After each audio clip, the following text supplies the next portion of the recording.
함께 나누고 있습니다. 설교를 시작하면서 몇 가지 질문을 여러분에게 드릴 건데요.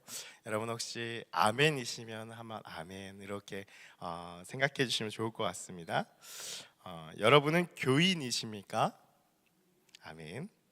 여러분은 그리스도인이십니까? 아멘. 여러분은 예수님을 믿으십니까? 아멘. 여러분은 성령님과 함께 하십니까? 아멘. 여러분 안에 지금 여러분 안에 성령님이 계십니까? 아멘. 너무나 쉽게 또 함께 아멘으로 하신 것 같습니다. 사실 교인이고 그리스도인이고 예수를 믿는 자이고 성령이 함께 하시고 무엇보다 성령이 우리 안에 계신다라는 것을 우리가 조금 객관적으로 또 이성적으로 생각을 해본다면 아마 조금씩 자신이 없어질 수가 있습니다. 교인, 그치 나 교모중앙교회 다니니까 교인 맞지. 그리스도인, 교회 다니니까 그리스도인이지. 예수 믿지 라고 이렇게 얘기할 수 있죠. 근데 성령이 우리와 함께 하시는가? 그것도 좀 동의할 수 있죠. 함께 하시는 것 같습니다. 그런데 이 질문 앞에 과연 우리가 다시 한번 물어봤을 때 정말 확신 있게 아멘이라고 대답하실 수 있는 분이 얼마나 될까? 여러분 안에 정말 성령이 계신다는 것을 확신하십니까? 라고 했을 때 사실 우리 마음 가운데 조금 성령이 우리와 함께 하시는 것 같은데 성령이 내 안에 함께 하시는가에 대해서 살짝 마음이 흔들릴 수 있다라는 것입니다. 여러분 왜 그럴까요? 그리스도인이라고는 많이 들었기 때문에 그렇다고 하는데 막상 성령님이 내 안에 그 성령님께서 내 안에 계시냐라는 질문을 받게 되니까 내 안에 성령님이 계신지 안 계신지 갑자기 확신이 조금 줄어들게 된다라는 것입니다. 왜 그럴까? 확신이 없는 이유가 무엇일까요? 성령이 내 안에 계신 것 같은데 스스로 보기에 뭔가 내 스스로를 좀 돌아봤을 때 성령이 내 안에 계시자면 내가 조금 더 거룩해져야 되지 않을까? 라는 생각이 불현듯 들기 때문이죠. 그래서 성령이 내 안에 계십니까? 라는 질문 앞에 조금 망설이게 될 수 있고 확신이 없어질 수 있는 이유는 내 모습이 그렇게 마음 가운데 거룩해 보이지 않는데 라는 그런 생각이 좀 들 수 있다라는 것입니다. 성령이 내 안에 계시면 그런 열매가 나타나야 되는 것 같은데 그런데 그렇지 않기 때문이죠. 조금 더 자세히 우리가 들여다본다면 그 열매가 무엇이라고 생각하는가에 그 중요한 포인트가 있습니다. 성령의 열매 하면은 우리가 성령의 열매라는 표현을 쓰기 때문에 사랑과 희락과 화평과 오래 참음과 이렇게 바로 나올 수 있지만 성령은 어떠한 일을 행하시는가, 성령이 어떻게 역사하시는가 라는 것을 생각해 본다면 이 질문을 우리가 바꿔본다면 어떤 힘과 능력을 우리 가운데 떠올리게 된다라는 것이죠. 다시 말하면 내 안에 성령이 계신지에 대해서 확신이 없어지는 이유는 무엇이냐? 내 안에 성령이 계시다면 어떤 초월적인 에너지를 얻어서 방언도 하고 병도 낫고 하는 일들이 일어나야 하는데 병든 자도 낫게 하는 그런 일들이 일어나야 하는데 말로 설명할 수 없는 어떠한 기운이나 능력이 내 안에 있어야 된다라고 생각하는 것이 우리의 일반적인 생각들이기 때문이죠. 우리가 생각하는 이 성령의 역사에 대한 관심이 초월적인 현상에만 치우쳐 있기 때문에 성령에 대해서는 알고 인정하지만 나에게는 그런 능력이 없기에 거리가 먼 관계로 생각을 할 수밖에 없다라는 것입니다. 때로는 우리가 장로교의 특징이 또 있는데요. 이 장로교의 특성상 이 성령을 언급하는 것 자체가 그런 성령을 언급하는 것은 오순절이나 순복음에서 하는 거야 라는 저변에 깔려있는 이런 인식들도 우리 안에 없지 않아 있는 것을, 그래서 성령을 좀 배척하고 제한하는 것을 또한 볼 수 있다라는 것이죠. 여러분 그러나 이것은 모두 성령에 대한 오해가 우리 안에 있다라는 것입니다. 그것을 우리가 인정하고 깨달아야 하는 것이 있습니다. 먼저 우리 안에 성령에 대한 편협한 이해를 거두어야 하는 이 중요한 점이 아까도 언급하였듯이 있는데요. 성령 하면은 사도행전이 대표적이죠. 사도행전의 별명이 성령행전이라고 말할 수 있는 이 사도행전이기 때문에 사도행전의 역사를 우리가 표면적으로 그냥 읽고서 이해를 하기 때문에 성령의 역사는 단순히 어떤 초월적인 능력이 일어나는 것이다 라고 자꾸 이퀄로 생각하게 된다라는 것입니다. 제자들을 통하여서 성령을 받은 자들의 역사, 성령의 역사는 인간의 이성을 뛰어넘어서 초월적인 능력과 권세로 많은 것들을 감당하는 것이라 생각하는 것이죠. 더욱 확신할 수밖에 없는 것이 무엇일까요? 왜냐하면 제자들은 보고 배운 것을 그대로 한 것이죠. 예수님이 그렇게 하셨기 때문입니다. 예수님의 공생의 사역 가운데에 예수님께서 손을 얹은 즉 병이 낫는 그러한 일들을 제자들이 또한 보고 배웠고, 예수님도 그렇게 이러한 사역들을 행하셨기 때문에 우리 안에 이 성경 말씀을 볼 때 성령의 역사는 이러한 초월적인 현상, 초자연적인 현상이 일어나는 것이다 라고 생각한다라는 것이죠. 그래서 병든 자가 낫게 되는 것, 귀신을 쫓게 되는 현상이 곧 혹하게 되는 우리의 마음 가운데, 이 신비 가운데 혹하게 되는 마음이 든다라는 것입니다. 그래서 오늘날도 이러한 현상 가운데 빠져 살아가는 자들이 여전히 우리의 모습이고 또한 우리 주위의 모습임을 보게 됩니다. 여러분, 그러나 성경을 우리가 잘 보아야 합니다. 우리가 이해하고 있는, 우리가 알고 있는 많은 이 성경의 이야기들, 그러나 그 가운데 성경의 이야기를 잘 보아야 한다는 것이죠. 우리가 지금 읽고 있는 이 출애굽기 말씀만 봐도 그렇습니다. 내 백성 이스라엘을 보내라 라는 이 모세의 요구 앞에 바로는 끈질기게 놓아주지 않습니다. 계속해서 놓아주지 않고 그들을 끈질기게 사로잡고 있죠.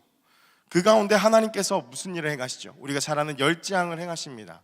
10가지 재앙을 통해서 애굽의 신들, 애굽 사람들이 섬기는 그 모든 신들이 다 거짓된 신들임을, 가짜임을, 하나님만이 유일한 하나님이심을 드러내면서 그 신들을 하나씩 깨 부수시는 것이 10재앙의 특징이었다라는 것입니다. 그런데 그 가운데, 그 과정 속에서 우리가 잘 유심히 지켜봐야 할 부분이 있습니다. 무엇이냐? 하나님께서 이렇게 하라고 하셔서 행하시는 역사 가운데 바로의 그 신하의 요술사들도 똑같이 그 기적들을, 이사들을 보여줬다라는 것이 있다라는 것입니다. 우리가 이 한 가지 사실을 꼭 기억해야 한다라는 것이죠. 이것은 무엇을 의미하는가? 초자연적인 역사, 이성을 초월하는 역사는 곧 하나님의 역사다라고 바로 이렇게 도입해서 생각해버리면 안 된다는 것입니다. 다시 말하면 신비주의를 경계해야 한다라는 것이죠. 마귀의 역사 안에도 병이 낫고, 마귀의 역사 안에도 초자연적이고 이성을 뛰어넘는 일들은 일어난다라는 것입니다. 영적인 역사 안에 마귀가 만들어내는 하나님의 역사를 모방하는 거짓된 역사들이 있다라는 것이죠. 물론 성령의 역사 가운데도 이성을 초월한 초자연적인 역사는 분명히 있습니다. 그래서 섣불리 우리가 초자연적이고 또 이성을 초월한 역사에 대해서 하나님의 역사다라고 말하는 것도 문제가 되어지지만, 또 하나님의 역사가 아니다라고 말하는 것도 문제가 되어집니다. 그것이 정말 하나님의 역사인지 아닌지 바로 분별할 수 있는 눈이 필요하다라는 것이죠. 그래서 초자연적인 역사, 그러한 일들이 하나님의 역사라고 바로 우리가 생각하고 그것을 받아들이게 되는 순간, 그 역사들은 타 종교에서도 일어나고 이단들도 그러한 것들을 행한다라는 것을 생각해 봤을 때, 모든 것이 하나님의 역사, 초월적인 것은 이렇게 생각하면 위험하다라는 것이죠. 그렇다면 성령은 어떤 분이시길래 성령과 이 거짓된 영과의 차이점은 과연 무엇이 있을까? 먼저 성경은요, 성령에 대해서는 지난주에 담임 목사님께서 말씀해 주셨듯이 성령은 비인격적인 존재가 아니다라는 것입니다. 성령에 대해서 충만하게 또 한량없이 또 기름 부어 주셨다라는 그러한 표현들이 성경에 나타나기 때문에 마치 우리에게 느껴지는 그 뉘앙스가 성령이 어떤 힘, 기운, 에너지, 그러한 능력 같은 것들로 우리가 생각되어지는 것이죠. 그러나 우리가 분명하게 기억해야 될 이 한 가지 사실은 무엇이냐? 성령은 인격을 가지신 분으로 성경에서 분명하게 나타내고 있다라는 것입니다. 그래서 말할 수 없는 탄식으로 탄식하신다, 근심하신다. 이사야서의 표현도 그러한 표현들이 계속해서 성경에 나타난다라는 것이죠. 그 인격적이신 분이 오늘 말씀을 보니까 우리 안에 거하신다고 말씀하는 것을 볼 수가 있습니다. 오늘 본문 로마서 8장 9절의 말씀을 우리 다시 한번 읽어보기 원합니다. 로마서 8장 9절 같이 함께 읽겠습니다. 시작. 만일 너희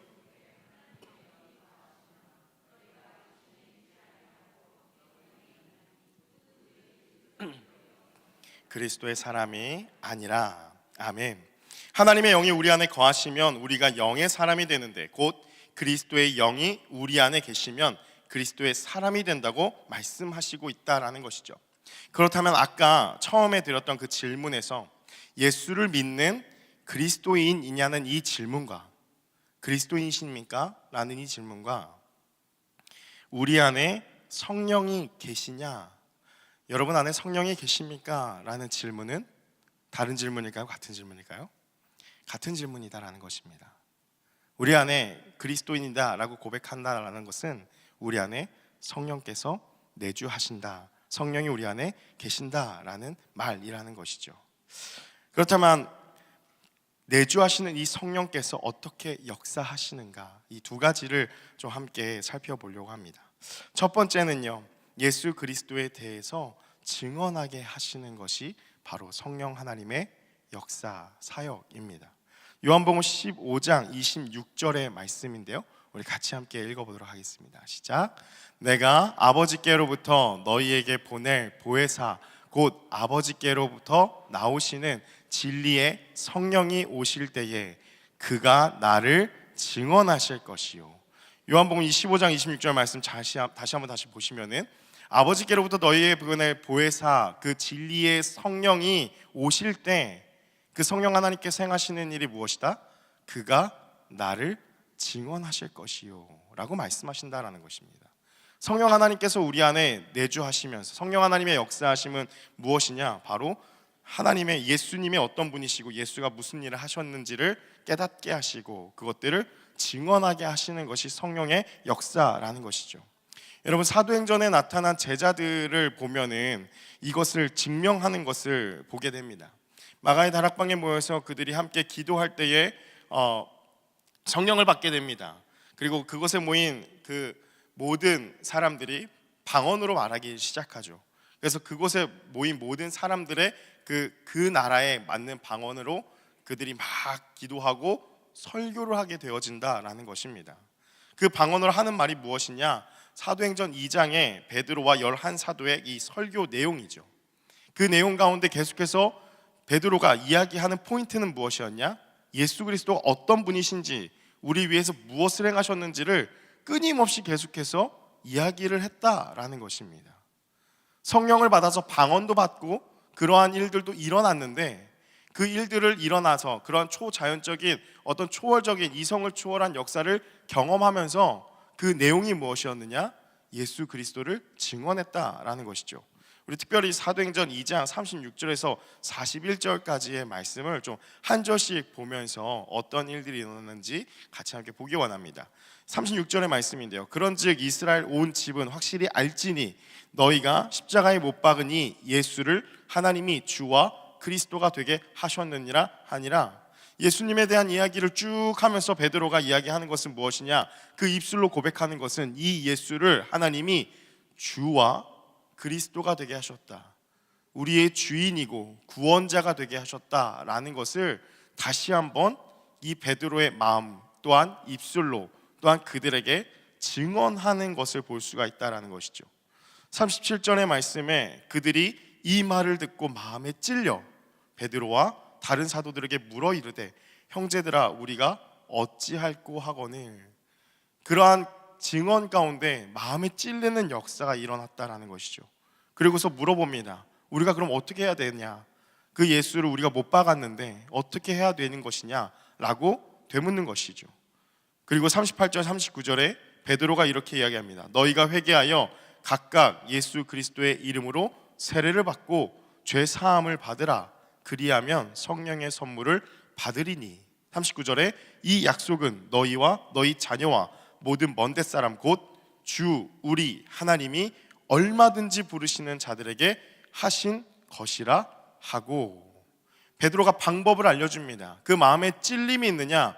그러면은 나와 같이 내 이야기를 듣고 그렇게 행하라 라고 회개를 할 것을 이야기한다 라는 것이죠.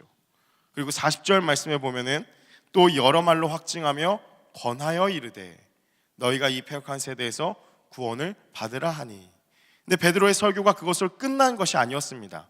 40절 말씀에 또 여러 말로 확증하며 권하여 이르되, 계속해서 그 베드로의 마음 가운데 성령 하나님이 계시기 때문에 성령님께서 하시는 그 사역, 일들은 무엇이냐? 예수 그리스도를 주와 그리스도로 고백할 수 있게끔 그 베드로의 입술을 통하여서 선포하게 하시는 것이죠.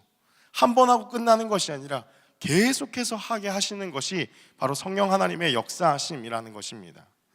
그리고 41절의 말씀에 우리가 참 좋아하는 이 결론만 우리가 잘 기억을 하죠. 같이 함께 읽겠습니다. 시작. 그 말을 받은 사람들은 3,000이나 더하더라. 베드로의 설교 한 번에 3,000명이 되는 사람들이 회개하고 예수께로 돌아오게 되었다. 이 3,000명의 회심은 우리가 너무나 잘 아는 그러한 단어들, 구절일 것입니다. 그러나 전체적인 이 상황을 모았을 때 우리가 다시 한번 기억해야 할 것은 무엇이냐? 사도행전에서 성령을 받은 이 제자들은 거침없이 담대하게 예수는 그리스도라, 예수는 주라 증언하기를 계속한 것을 볼 수 있다라는 것입니다.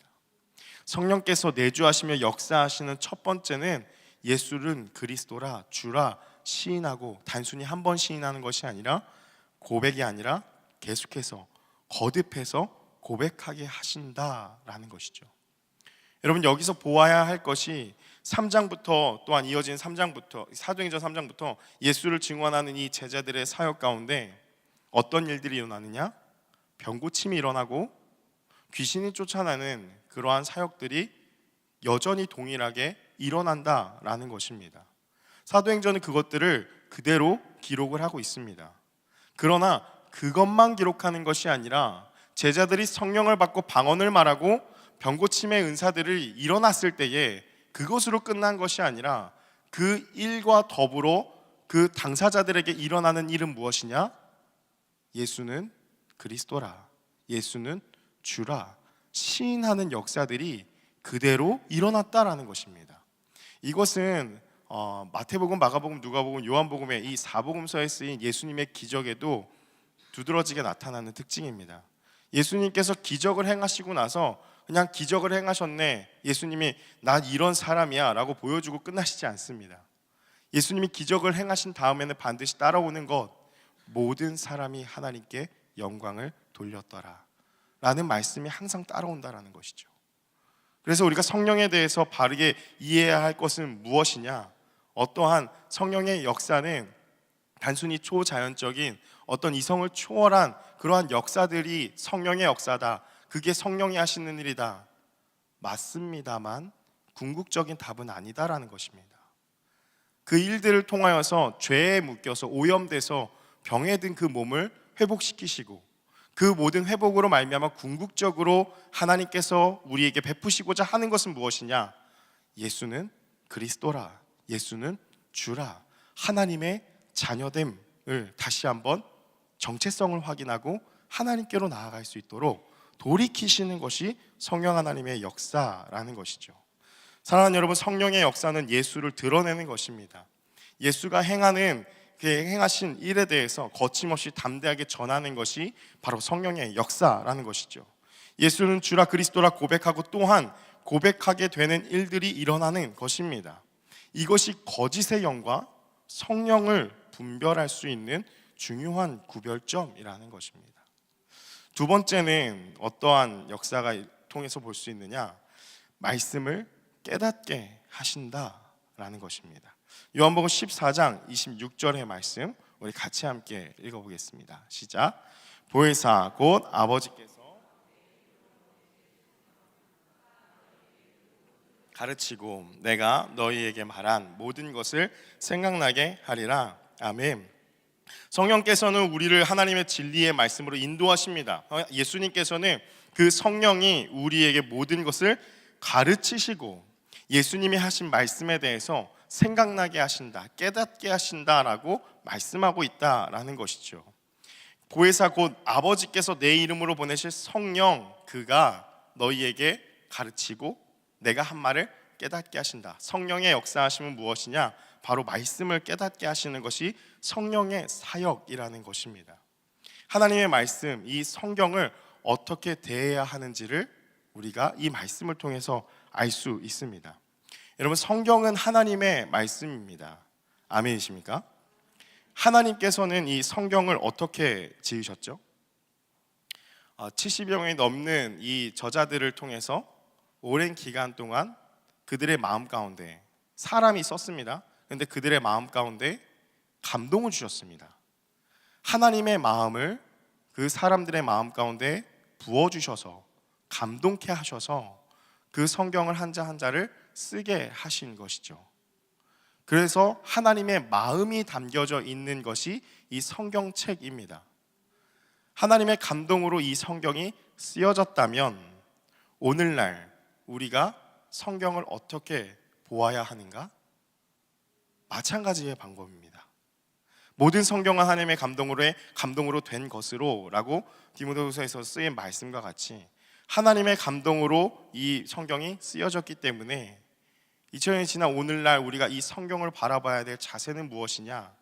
하나님의 감동으로 이 말씀을 보아야 한다라는 것이죠.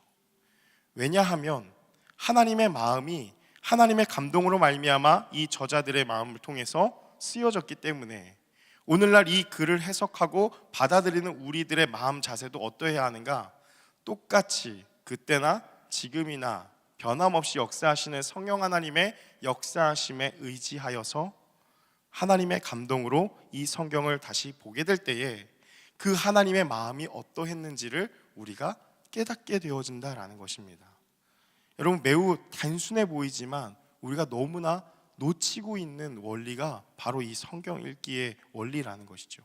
그래서 말씀을 읽을 때, 암송할 때 항상 우리가 빼놓지 않고서 기억해야 하는 것은 이 말씀이 하나님의 마음으로 쓰여진 하나님의 말씀이다라는 것을 기억하면서 말씀을 읽기 전에 항상 기도하셔야 합니다. 하나님, 하나님의 말씀을 깨닫게 할 수 있는, 깨닫질 수 있는 그 감동을 나에게 주옵소서. 성령님, 내 눈을 여셔서 하나님의 마음을 깨달을 수 있도록 이 말씀 읽기 가운데 나를 인도하여 달라고 기도하면서 이 말씀을 대해야 한다라는 것이죠. 그것이 바로 성령 하나님께서 행하시는 하나님의 말씀을 깨닫게 하시기 때문입니다. 여러분, 말씀을 깨달았다라는 것은 무엇을 의미하는가? 하나님의 마음을 알게 되었다라는 것을 의미합니다. 동시에 하나님의 마음으로 나를 비춰보게 되었음을 의미하게 된다라는 것이죠. 그냥 하나님의 마음이 이렇네 하고서 아 그렇구나 하고 넘어가는 것은 사실 하나님의 마음을 깨달은 것이 아닙니다. 우리가 부모나 혹은 형제 자매나 혹은 자녀들과 함께 대화를 할 때 그 대화 속에서 그 자녀의, 그 부모의, 그 형제 자매의 마음을 깨닫지 않습니까? 아 이런 마음이었구나 라는 것을 깨달았을 때 그 대화 가운데 내가 이만큼 못해줬구나 혹은 아 내가 이렇게 사랑을 해줬구나 라는 것을 깨닫게 되어진다는 것이죠. 나를 비춰보게 된다는 것이죠. 마찬가지로 우리가 하나님의 말씀을 성령의 감동으로 읽는다면 하나님께서는 그 마음을 우리에게 전달해 주시면서 그 하나님의 마음을 깨달은 우리의 마음이, 우리의 생각이 하나님 앞에 나 자신을 비추게 한다라는 것입니다. 하나님의 마음으로 나를 비춰보게 되니 그 마음에서 멀어진 나 자신을 발견하게 되고 하나님의 마음으로 살아가고자 나를 돌이키는 삶을 살아가게 된다라는 것이죠. 그래서 성령 하나님께서 말씀을 깨닫게 하신다, 성령께서 나를 인도하셔서 말씀을 깨닫게 하신다라는 것은 그냥 말씀의 비밀을 깨닫고 아 이런 말씀이 있었구나 그냥 머리로만 이해하고 끝이라는 것이 아니라 그 말씀으로 나를 비춰보면서 내가 이만큼 멀리 하나님의 마음에서 멀어졌었구나 라는 것을 깨닫게 되는 것, 다시 말하면 죄를 깨닫게 되어지고 그 안에 하나님의 마음으로 다시 한번 돌이킬 수 있도록 참된 회개가 일어나는 것, 그것이 바로 성령께서 내주하시면서 역사하시는 특징이라는 것입니다.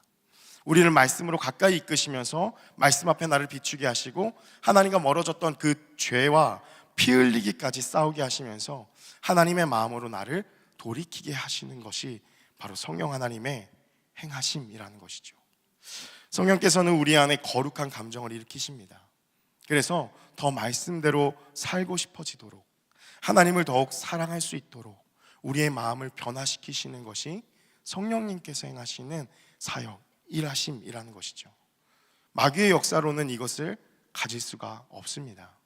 어떤 초자연적인 역사가 일어나고 이성을 초월한 어떤 일들이 일어났을 때 거짓인지 아닌지를 분별할 수 있는 중요한 점은 무엇이냐? 바로 내주하시는 성령께서 하시는 역사라면 그 많은 초월적인 일들이, 그 많은 병고침들이, 귀신이 떠나는 그 많은 일들이 정말 성령 하나님께서 행하시는 그 역사라면 그 현장 가운데는 반드시 죄에 대한 회개가 일어나고 예수는 그리스도라 주라 시인하는 일들이 일어나고 삶이 변화되어지고 성경대로 삶이 변화되어지는 일들이 반드시 일어난다라는 것입니다. 여러분, 이것을 잘 마음 가운데 새겨야 합니다. 왜냐하면 우리 사람은 이 신비에 약합니다. 당장 눈앞에서 귀신이 소리를 지르면서 떠나가고 안진뱅이가 걷고 소경이 눈을 뜨고 하는 일들이 지금 눈앞에서 일어난다면 그 현상 가운데 우리의 마음이 혹하게 되는 일들이 일어난다라는 것이죠. 그래서 이게 하나님의 역사인가 봐 라고 쉽게 그냥 생각하게 되는 일들이 많이 일어난다는 것입니다. 그러나 우리가 분별해야 할 것은 그것이 미혹의 영인지 성령 하나님께서 행하시는 일인지를 분별해야 합니다. 그것은 무엇이냐? 말씀으로 돌이키게 하시는 것, 예수는 구원자라고 선포하고 시인하게 하시는 것, 말씀대로 살아가게 하시는 것, 그것이 성령 하나님의 역사라는 것입니다. 그리스도를 믿는데 성령이 내 안에 계신 것 같은데 근데 나는 왜 안 될까? 라는 그런 질문이 들 때가 있습니다. 사랑하는 여러분, 혹시 우리가 때로는 이 질문 앞에 서게 되지 않습니까? 성령이 내주하시는 거 많이 들었고 그래도 경험했기 때문에 알겠는데 왜 나는 여전할까? 왜 내 삶은 죄와 피 흘리기까지 싸우기는커녕 죄의식조차도, 때로는 정말 죄의식조차도 느끼지 못하는 정말 이렇게 무덤덤해지는 그러한 모습일까? 그렇게 삶이 이럴까라고 생각되어질 때가 있습니다. 그러나 우리 가운데 낙심하고 포기하지 말 것은 무엇이냐? 그런 우리를 성령님께서 너무나도 잘 아신다는 사실입니다. 그래서 성령 하나님께서 어떠한 일을 우리 가운데 행하시느냐? 우리가 좋아하고 잘 아는 말씀입니다. 로마서 8장 26절 말씀을 우리 같이 함께 읽어보겠습니다. 시작. 이와 같이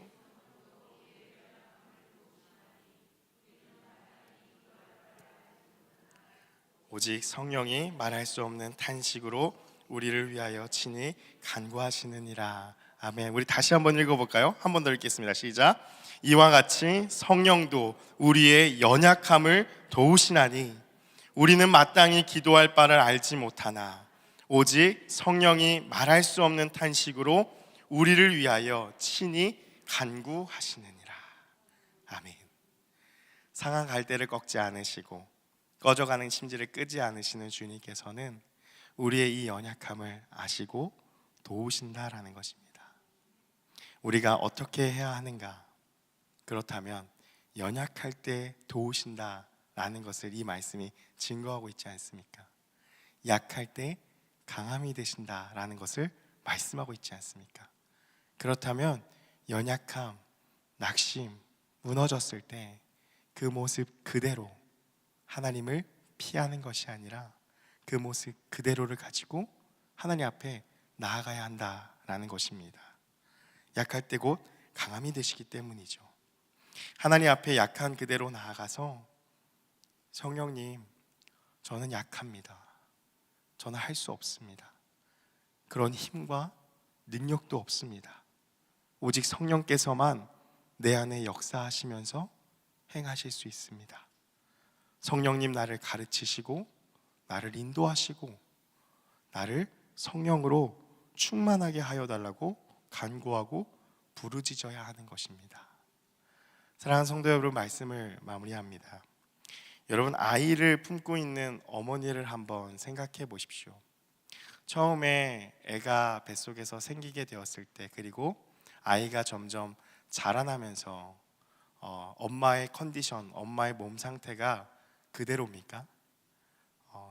전과 그대로 괜찮습니까? 그러지 않죠. 아이가 생기게 된다면 입덧도 하게 되죠. 평소에 정말 좋아하는 음식, 좋아하는 냄새, 좋아하는 것이었는데 멀리 하게 됩니다. 또 반대로 요즘에 먹덧이라고도 하죠.